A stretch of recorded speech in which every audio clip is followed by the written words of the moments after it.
Hello and welcome back to everyone who's joining or rejoining.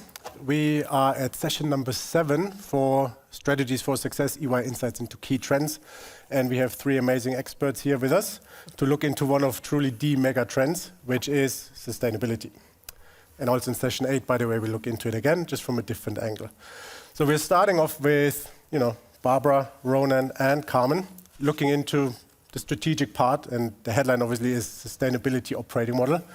So really curious to hear all of your thoughts and actually talk about the research you're doing as well. So maybe, Barbara, we started off with a fairly big question. What do we mean by Sustainability Operating Model? Let's try to make it shortly packaged, right? And what's the research that you've conducted, and how is it different from all the other things that are happening in the market? Yeah, thank you, Tim. So this is really a big question, and maybe I start with this very simply. So by sustainability operating model, we mean that sustainability is integrated into every single department of a company.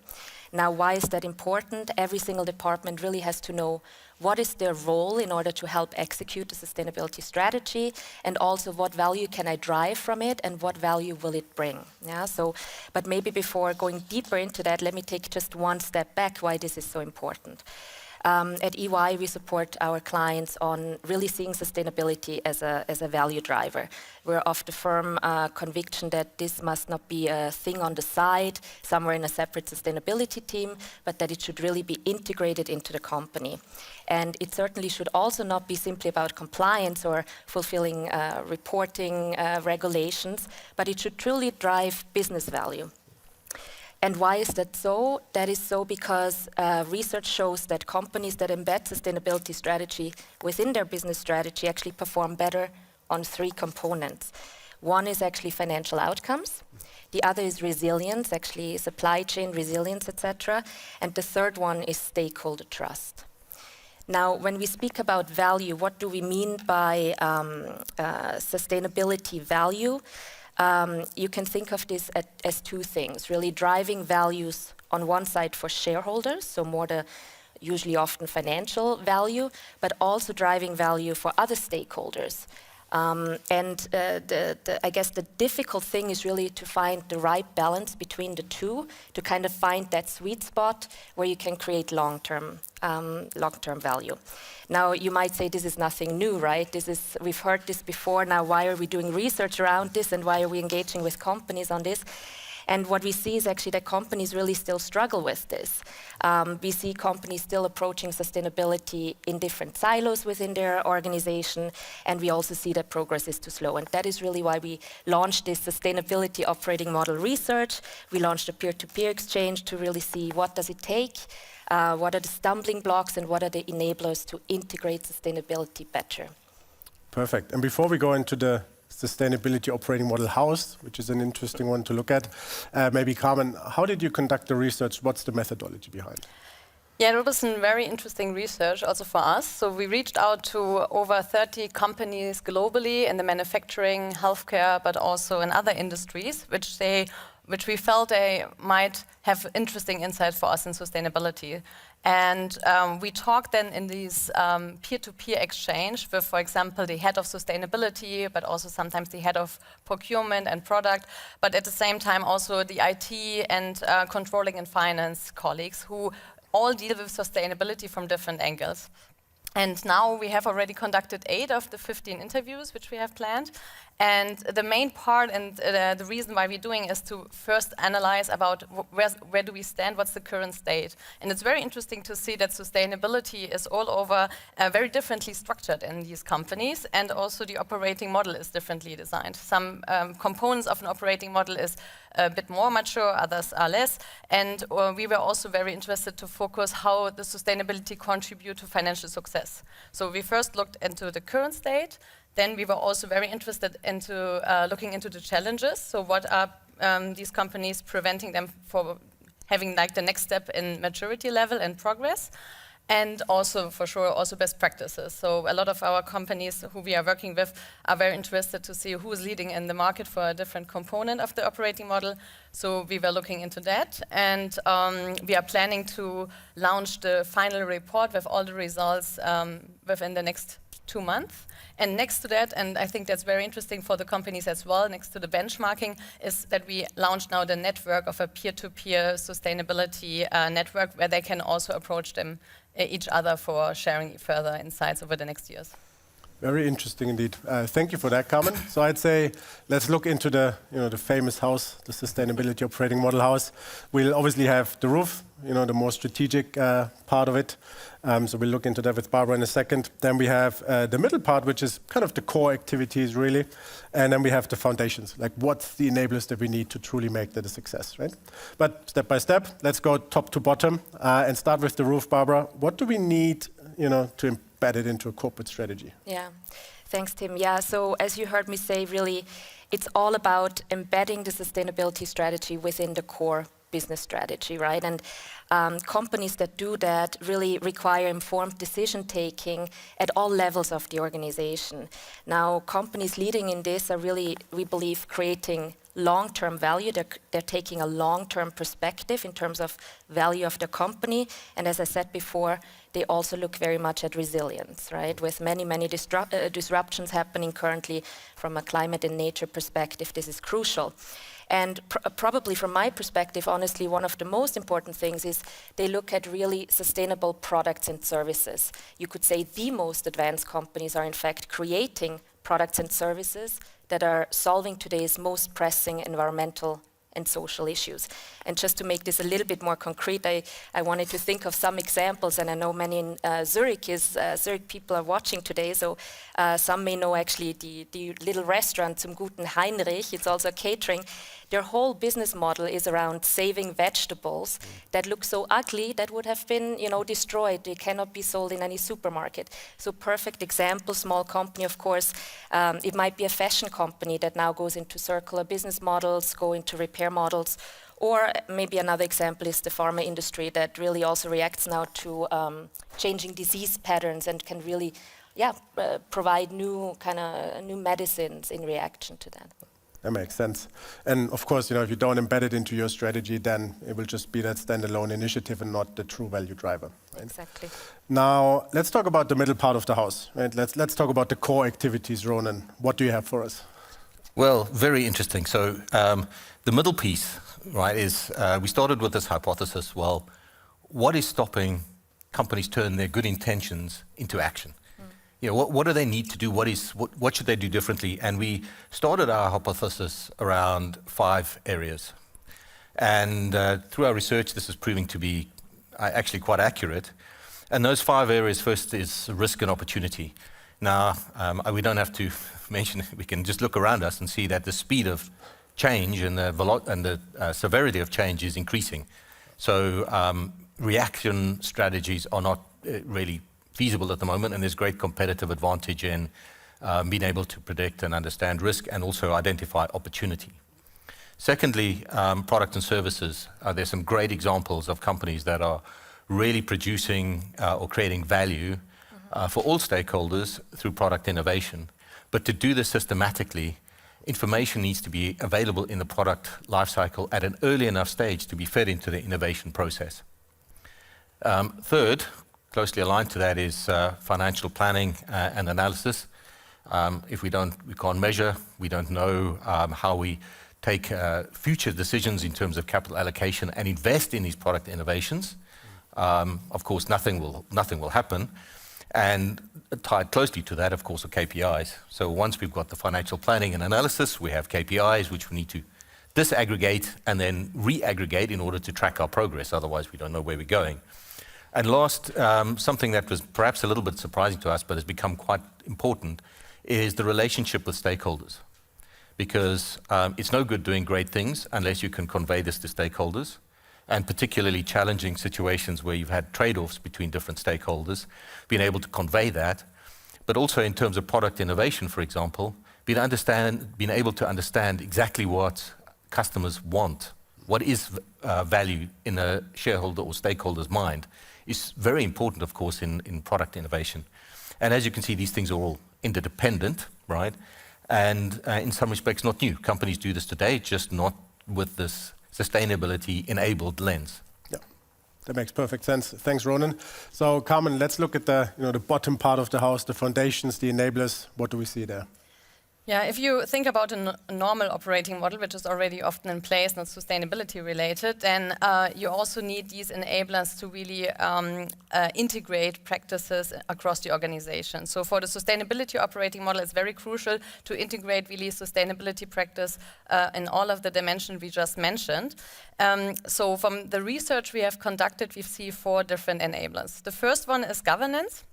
Because without a structured approach, decision-making is very difficult, and also the accountability. And it's very interesting for us to see that, I mean, it's not about only facing inefficiencies if you don't have a good governance in place, but it's also that sometimes a sustainability team has the mandate to kind of drive sustainability, however, they don't have the control over resources, budgets, or execution. And this makes it very difficult then to really achieve the results.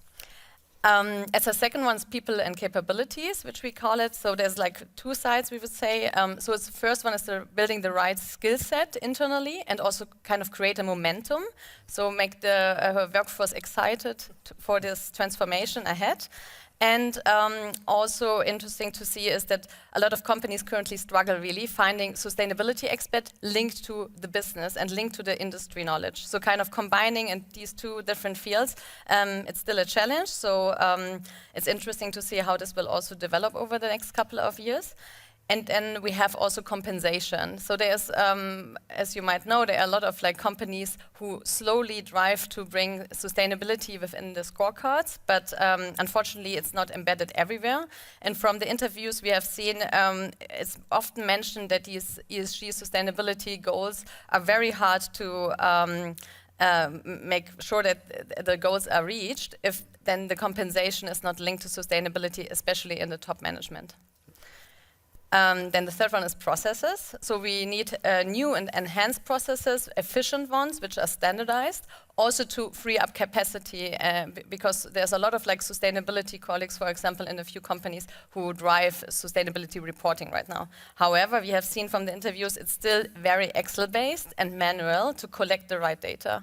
And I mean, you can just imagine how intense in terms of time consuming it is and very inefficient, and also brings sometimes really long bottlenecks where also the resources are kind of not used for anything else, but is more strategic.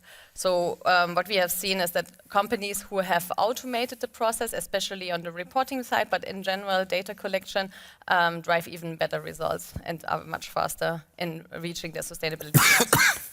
And the fourth one is data and systems, and this is a huge one.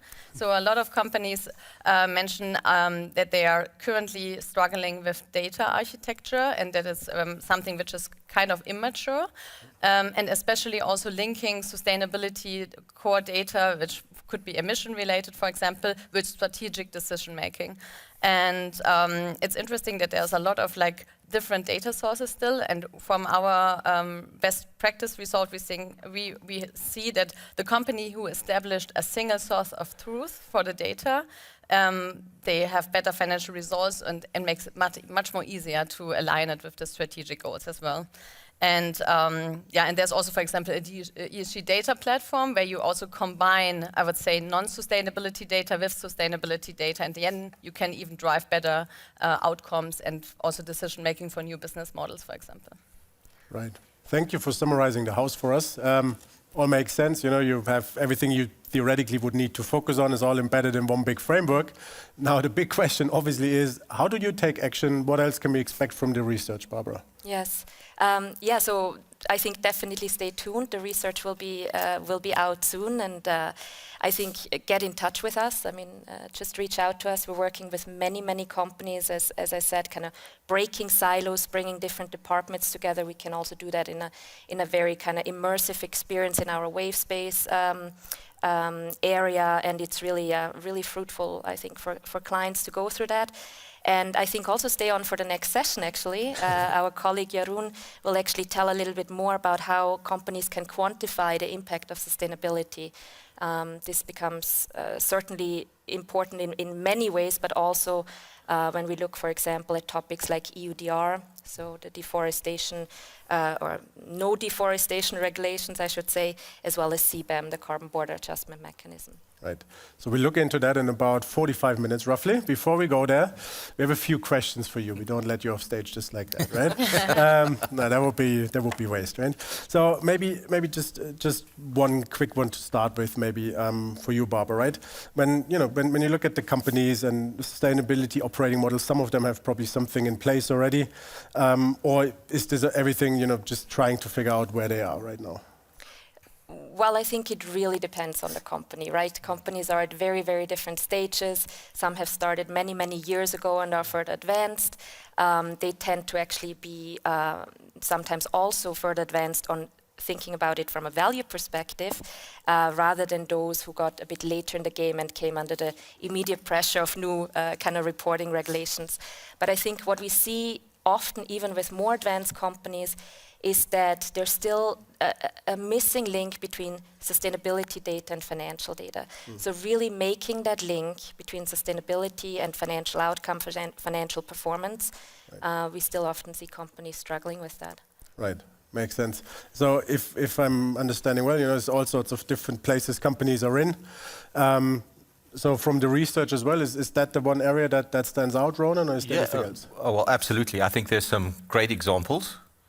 But what we have seen is I don't think there's one company that we've seen that we can say has touched everything and has cracked the code, as it were, that we can say there's best practice. So Carmen mentioned the interest group. So it's been phenomenal in the sense of how many organizations are interested in it and want to keep the dialogue going, not only within industry, but also with some of the providers and relationships outside of the industry, like the software industry, for example, who need to catch up when it comes to solutions, for example, and providing capability. So it's at the moment still very fragmented, some great examples in specific areas, but actually a little bit of a voyage of discovery. Really good. Thanks, Ronan. Carmen, I mean, you're in that field for many, many years. You're an expert, obviously. What is the thing that makes you excited, or what's the interesting things in the research for you? Yeah, related to what Ronan said, it's although we discuss sustainability since decades, there's still like so much, I would say, best practices around which are visible. So I'm getting a bit more deeper into the box of Pandora and also think about, okay, what is really in some detail, how is really, for example, the ESG data platform managed, how is it set up, how it looks a very good data architecture. That's something which is in none of the sustainability reports. And it's not like the information which is out there, and getting there really deep and having this peer-to-peer discussion, it's really exciting for us, yeah. Really good. Thanks for sharing that. Maybe one other question. So what are the emerging trends in the ESG roles and also in the responsibilities? What are we seeing there? Whoever wants to take it. Well, let me start. So I think the big thing that we've seen is, and I suppose in some ways this prompted our research, is who actually owns sustainability? Right? We had sustainability departments, and for a long time they were some separate structure. And you'd speak to a finance person, and many finance people that I spoke to are like, I'm not going there, I'm not touching this, somebody else does it.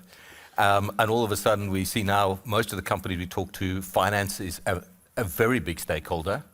What we now need to see is some of the other stakeholders stepping up as well.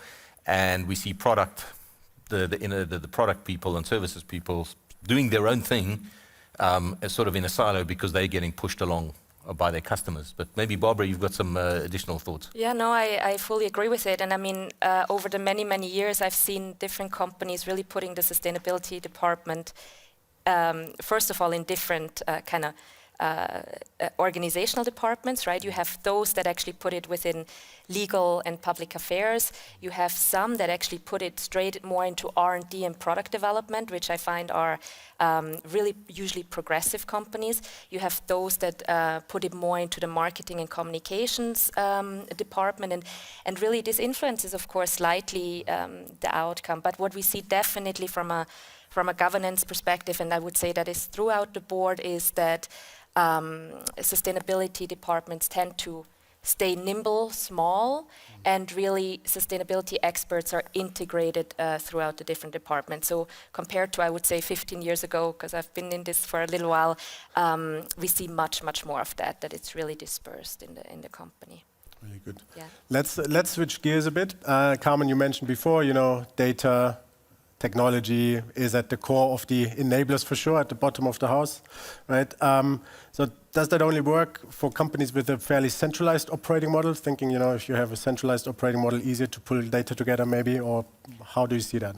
Yeah, from the current interview results, we definitely can say that's much easier, faster, and usually they also don't struggle a bit because the ERP systems and everything was already set up for non-sustainability data is already fit for purpose. So, but we also have examples of decentralized organization who do a very good job. So I think it's, and especially the current technologies which are out there makes it much more easier to automate and to pull all the data in one, for example, data lake, and have then different tools and systems which they address in the different needs depending on reporting or more strategic decision making. So I think there's no excuse, to be honest, to say if I'm decentralized, I don't need to think about my data. So there are ways how to fix it. Yeah. Perfect. Is there any perfect strategy or the strategy that you would suggest for building such a data platform?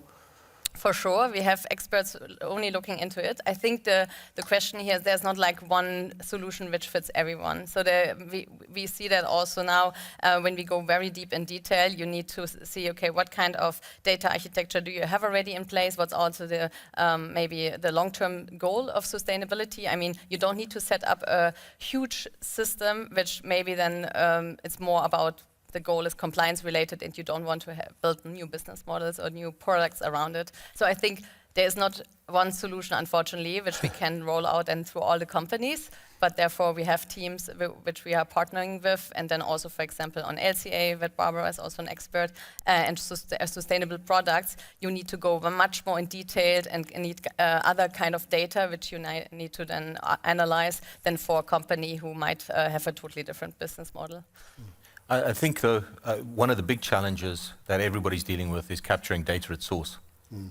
Yeah, because many of the systems are not designed to capture the data at source, so it's captured secondhand into an Excel spreadsheet or some other input mechanism. And as this data needs to become much more reliable, and the frequency of production of the data is increasing, if you want to do KPIs, you need to do it monthly, weekly, whatever. The volume of data becomes a problem, and therefore you need systems to do it. And that's where I think a lot of investment is going at the moment, is how to capture this data at source. What does that actually mean? What does it mean then for data architecture? Because there's a whole bunch of new data available. And that seems to be the biggest direction of travel at the moment. Right. Yeah, I might have also a real practice example. So I have a company who I'm currently advising, and they want to also link, I would say, the typical sales inside data. So, for example, how the competitor landscape look like for their products. So they sell a med technology. So they sometimes need to know, okay, if that specific product which already in place of my client, what is the water consumption, how is the CO2 footprint looks like, and then incorporate that data already in the R&D process to see, okay, which of these components can we do better and how we can achieve a competitive advantage, right? And interestingly, this data, I mean, it's around, but the R&D colleagues who look into sustainability products, or at least from a sustainability side, they don't have access to it, or they don't leverage what's already in there. And I think a proper data architecture would fix that problem. Definitely would, yeah. Running out of time, unfortunately. I know we could probably chat for another hour or two or three. Before we let you go, so you mentioned the report. It'll come out soonish. What's the one little thing you can reveal why everyone should be, downloading that thing, if you can already? You start. So I think what we want to achieve is having one overview of all the components which we just described, and share the best practice which is around there, and then also make a few assumptions and a hypothesis and check how a company can start with the transition if they want to be mature in one of the areas. Right. Ronan, what's your favorite part? My favorite part is the possibility to get involved, because nobody really has an answer. So the report itself is great, but engage with the process. Yeah. Right. Barbara, what's your favorite part of it? I would say what it inspired me to is really to tell my clients, take one moment out of your busy day-to-day jobs, get yourself in a room together, cross-departmental, and talk to each other. Sometimes it's as simple as that. New ideas emerge, innovations emerge, new thinking emerges. So I think that's what I would leave you with, yeah? All right. So we look forward to a report. We look forward to a roundtable, of course, to exchange. We look forward as well in 35 minutes roughly for the 8th session, which is also around sustainability, more on the reporting side of things. So we're back here in 35. Thanks for joining and see you soon.